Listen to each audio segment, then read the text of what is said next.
আজ ইরানের একাধিক পারমাণবিক ও সামরিক স্থাপনায় ব্যাপক বিমান হামলা চালিয়েছে ইসরায়েল। এই অভিযানের নাম দেওয়া হয়েছে অপারেশন রাইজিং লায়ন।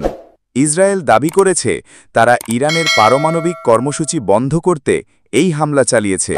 হামলার লক্ষ্য ছিল নাতাঞ্জ ও ইস্ফাহ এলাকার পারমাণবিক গবেষণা কেন্দ্র, কিছু ব্যালিস্টিক মিসাইল ফ্যাক্টরি এবং সামরিক ঘাঁটি। এতে ইরানের কয়েকটি স্থাপনায় বিস্ফোরণ ও আগুন দেখা গেছে। কয়েকজন ইরানি বিজ্ঞানী ও সামরিক কর্মকর্তার মৃত্যুর খবরও পাওয়া গেছে, তবে সরকারিভাবে এখনও নিশ্চিত নয়।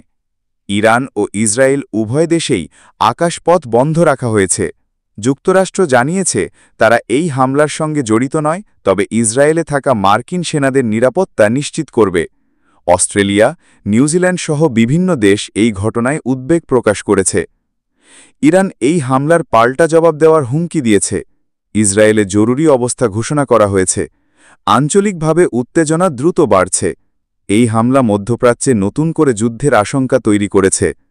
আন্তর্জাতিক সম্প্রদায় এখন শান্তি বজায় রাখার আহ্বান জানাচ্ছে। সম্মানিত দর্শক, আমাদের ভিডিও আপনার ভালো লাগলে চ্যানেলটি সাবস্ক্রাইব করুন।